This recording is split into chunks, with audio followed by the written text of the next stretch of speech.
What if I told you that invading Pakistan could spark a nuclear nightmare, collapse entire armies, and trigger a global war? In this video, we're breaking down why attacking Pakistan isn't just dangerous, it's practically suicidal.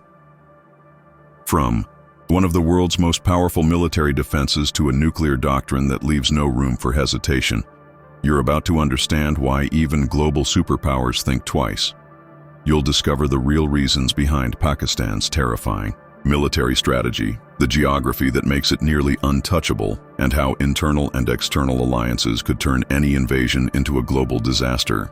This video will not only open your eyes to modern warfare realities, it will also change how you think about military power, global diplomacy, and the true cost of war. Have you ever wondered how global conflicts could affect your future, your country, or even the economy you live in? Do you see world tensions rising and feel unsure about what's really going on? If you want to stay informed, think critically, and understand the hidden forces shaping our future, this is a video you can't afford to skip. Few countries on Earth got a defense system as wild and unpredictable as Pakistan. We're not just talking about a big-ass army. We're talking nukes on standby and a military doctrine that says we'll go nuclear even if you just hit them with regular troops. Trying to invade this country isn't just a bad idea. It's a straight-up ticket to wiping out millions. One wrong move, and boom, entire cities gone. Invading Pakistan? Man, that's not a war mission.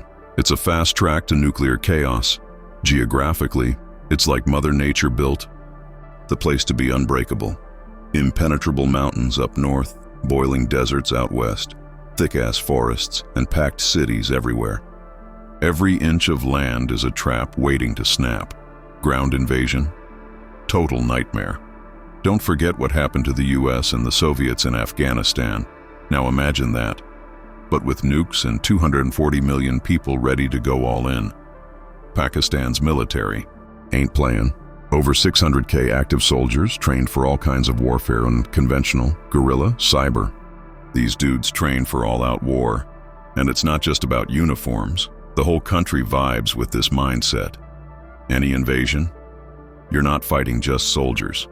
You're facing a nation that sees martyrdom as honor. You walk in, you're the enemy of every man, woman, and child. And don't sleep on the civilians. In Pakistan, the people don't run. They rise. Armed locals, militant groups, jihadist factions. They'd all jump into the chaos. Urban warfare, guerrilla tactics, suicide bombings.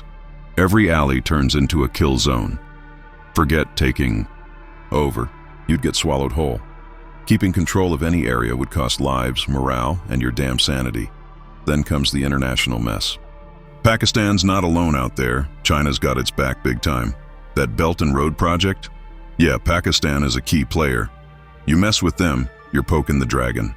And what about Turkey, Saudi Arabia, Iran? Even if they don't drop troops, they'd bring down hell economically and diplomatically. One invasion, and you've lit up the whole damn geopolitical powder keg. You're not just attacking a country, you're starting something global. It's military, political, and humanitarian suicide. Straight up. Trying to roll into Pakistan is like walking headfirst into a natural death trap.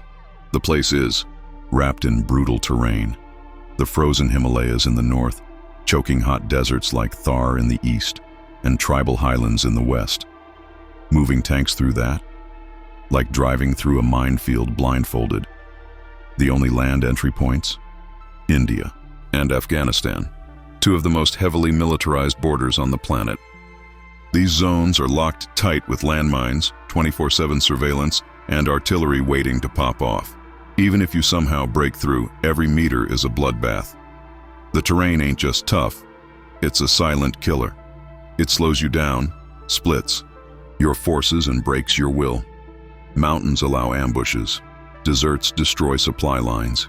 Forests hide enemies like ghosts. You can't keep a supply chain running for long.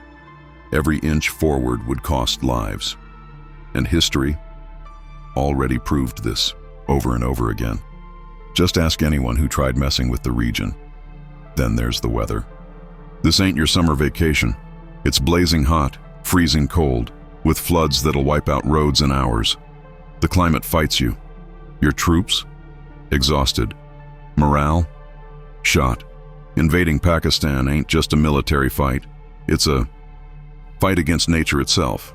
And even if you manage to hold some ground, good luck keeping it. That same terrain you struggled to get through, it'll trap your tanks, drown your supplies, and turn your bases into sitting ducks. That's not terrain. That's Pakistan's deadliest weapon. Pakistan ain't just packing nukes. It's built to survive any invasion. Their army's big, skilled, and hardened by years of tension with India and internal conflict. These guys train for real war, every damn day. Not like some Western armies fighting overseas. These dudes are defending home turf. They know the land, they've got the logistics, and they're down to die for their flag. Losing? Not an option. To them, an invasion is extinction. So every battle's a fight to the death, and they're not alone. Pakistan's got one of the biggest paramilitary reserves on Earth. Rangers, Frontier Corps, local militias, all running on their own rules. Guerrilla warfare, that's their thing. Hit, vanish, hit again. No Geneva Conventions here. They fight dirty and win. Their morale is sky high, fueled by nationalism and religious fire. For many, defending Pakistan is sacred. Dying in battle, straight to glory. You're not just fighting soldiers, you're fighting believers. That mindset, way more. Dangerous than any weapon. Bottom line, you invade Pakistan, you're not up against a regular army. You're taking on a war machine that bleeds resistance. They've got the numbers, the land, the training, and the heart to keep fighting for years. You wouldn't face a fight. You'd face a nightmare that never ends. But here's the real kicker. It's not just soldiers you're up against. It's the whole damn population. Over 240 million people, many of them with a deep nationalist pride and no love for Western powers. The second you step in, you've united them. One goal, kick your ass out. Cities, villages, every single one turns into a battlefield. These folks aren't clueless. They've lived through chaos. They know how to hide, fight, and protect. You're not invading a peaceful place. You're stepping into a nation that's ready to burn you out. And the extremists? Oh, they'd love it. Groups like Lashkar-e-Taiba and Jaish-e-Mohammed would go wild. Suicide bombings, urban warfare, total chaos. You'd light a fuse in a powder keg of radical fury, and there's no putting it out. Even if you somehow stayed, you wouldn't last. Civil uprisings, protests, bombings, daily chaos. Every mistake would go viral. The world would turn on you. Every civilian casualty, more recruits for the resistance. This wouldn't end, ever. So no, civilians aren't bystanders. They're the hidden army, and they'll fight harder than any soldier. In Pakistan, there's no line between the people and the army. They are the army. Invading Pakistan? You'd be waking up a whole web of alliances ready to clap back. China ain't letting that slide. They see Pakistan as key to their Belt and Road game. Touch Pakistan, and you've stepped on China's toes. That's not a war you want to start. And let's not forget Turkey, Iran, Saudi Arabia, Muslim countries. With ties that go deep, maybe they don't send troops, but they'll wreck you with embargoes, fuel bans, and political heat. Suddenly you're cut off. And being alone in wartime? That's a death sentence on the global stage. Pakistan plays smart.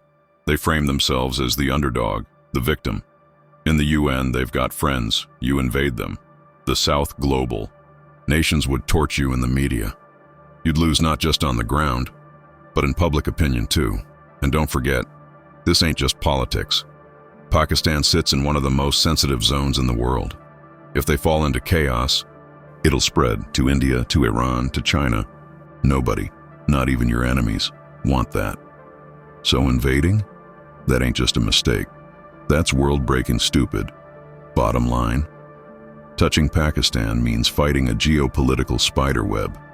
You pull one thread, the whole thing might collapse on you. That's why nobody's tried, and no one ever will. Invading Pakistan would be like jumping out of a plane with no parachute. Fast, brutal, and there's no way back. You're not just facing nukes. You're up against hardcore troops, brutal terrain, a people ready to die fighting, and a world that will hit back. So if any general's thinking about it, They're on the express route to hell. Now tell me, what other country do you think would be impossible to invade in today's world? Drop your thoughts in the comments. And don't forget to like, sub, and hit that bell for more hard-hitting videos like this one.